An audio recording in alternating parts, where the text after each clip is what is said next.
When life gets unpredictable, preparation matters. In medicine, it's all about staying alert, ready for whatever comes through the door. On the road, it's no different. That's why Volvo designs vehicles to help anticipate risk, reduce harm, and protect lives. The Volvo XC90's advanced safety systems inspire confident decisions wherever the road takes you. The Volvo XC90, for life. Proud sponsor of the Pit Podcast.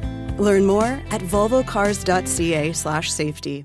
Trudie Mason sitting in for Elias this week, and we are talking now about the petition. It's been getting a lot of news coverage since the election in the U.S., the re-election of Donald Trump, specifically because he and his Republican Party stand on the reproductive rights of women. So what we have going on here in Quebec is a petition that was put up online by Quebec Solidaire.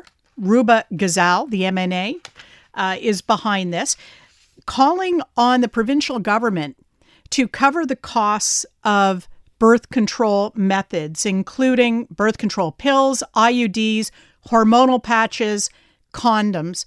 Estimated cost, according to Ruba Gazal, $48 million a year, but arguing that for every dollar invested in contraception, the government would save $90 in tax money that goes toward the management of unplanned pregnancies.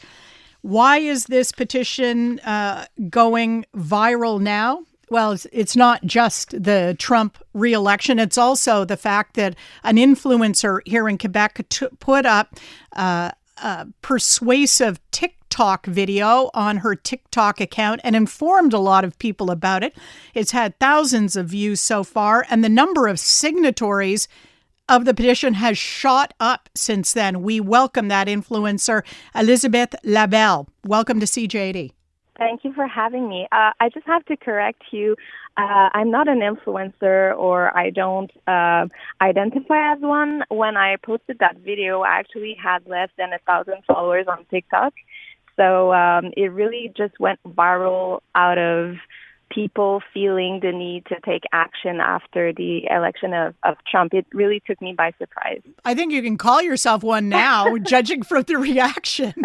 Maybe I have to use that term now. So you filmed yourself talking about this petition the morning after the Trump election win. Why was that? Well, like many of your listeners, probably, I woke up feeling a mix of anger, despair, sadness. I actually wanted to stay in bed, but I couldn't because I had to go to the pharmacy to get my prescription for birth control pills. And so I went to the pharmacy, and on the way back home, it sort of dawned on me the whole irony of the situation, going to buy birth control pills when the U.S. just elected a president, and you mentioned it in your intro, who wants to restrict reproductive rights. And so I don't know why exactly. I just felt compelled to post a video about it, to share my thoughts. And I had signed the petition a couple of weeks earlier, and I checked on my phone. I saw there were only 1,500 signatures. And so I decided to use it as a call to action to invite people to sign it if they were feeling the same way as I was feeling that morning. What has happened since then? How many people have now seen your video? I believe on TikTok we're now at more than 300,000 views. I also posted it on Instagram, so there were views there as well.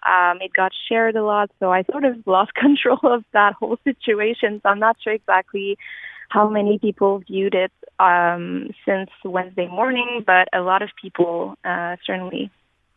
So you mentioned that at the time when you checked, 1,500 people had signed that petition that the Quebec Solidaire MNA Ruba Gazal had put up. Since then, I looked this morning, close to 79,000. So from 1,500 to 79,000. What do you think about that and your part in that? I mean, I feel a lot of different emotions. It's just disbelief, really, about the whole movement that it created. I feel it brings me joy, honestly. It almost made me forget that Donald Trump was elected president. Almost. It's just I feel more optimistic about the future because of the petition and. All of those signatures, they mean a lot to me. I feel really blessed that I was able to play a role in that. As a young woman, as women in general, we had a really tough week. It's been hard. And I feel like we had to have a win somehow to help us get through what we're going through right now. And so it feels great. Honestly, I'm speechless. Really.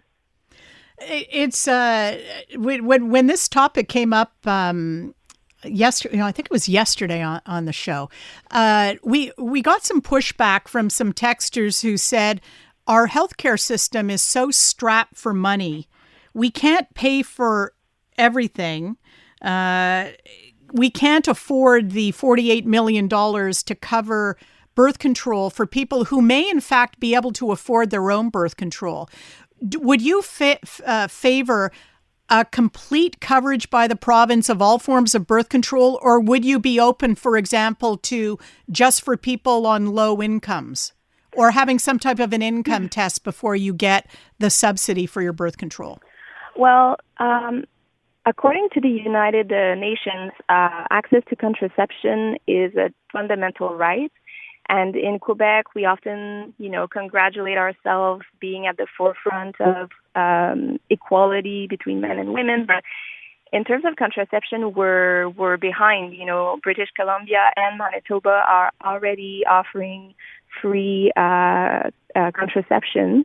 And to me, there's even if, for example, I have the privilege of being able to pay for my birth control pills, but it's money that I can't put aside, that I can't put in a savings account. It's money that I'm spending every month from my teenage years to, many, many decades later. And it falls on the shoulders of women mainly, and women are living with the consequences of not having access to contraception as well, because unplanned pregnancies will affect them directly. And so I feel like it's just, a good thing for the government to pay for contraception, because it helps with, reaching equality between men and women. So I obviously I'm open to some sort of a compromise, maybe if we can reach it, so that we can go a step further to attain that equality in terms of contraception.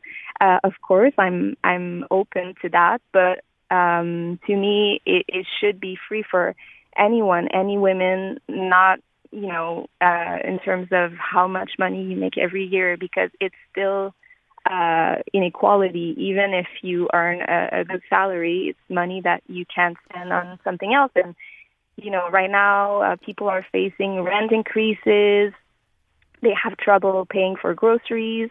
And so some women have to make the choice between buying groceries and using contraception. And to me, that choice should not, that shouldn't be an option, a choice that women make in Quebec. Élisabeth, I just want to get your take on this, because we have a couple of texters in who are big Donald Trump fans who are saying, oh, this is all lies, more Trump bashing. He's amazing. The obviously outright discounting the concerns of many women in the U.S. and by extension here in Quebec. Do you have a reply to those texters? Well, I mean, some women are dying in the U.S. because of the restriction on abortion, so it is real. We should not invalidate what women are feeling in terms of fear for their rights. We have seen what has happened in the U.S. we took for granted some of the rights that our grandmothers or mothers fought for. So it should be, for me, the U.S. is a cautionary tale of what could happen in Canada or in Quebec.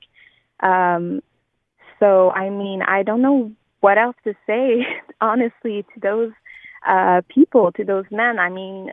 Look at what's happening in the U.S. for women.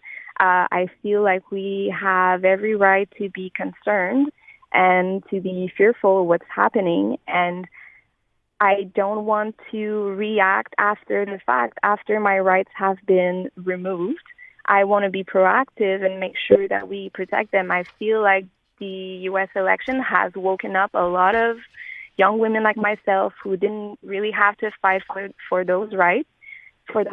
And so now we're being proactive about it and inclusive about it, because maybe some men who support Trump are against it, but I know men in my men around me who support that as well and are allies for women as well, men who have daughters. It's not only guys either. Mm-hmm. I might point out that Donald Trump has plenty of female supporters who. I thank you very much, Élisabeth Labelle, for sharing this, and good luck with your new status as influencer. Thank you so much. Thank you for having me. All right. And I invite people to sign the petition. We want to get to 100,000 signatures. So please go and sign the petition and share it. Thank you for speaking us today, Élisabeth Labelle. Thank you.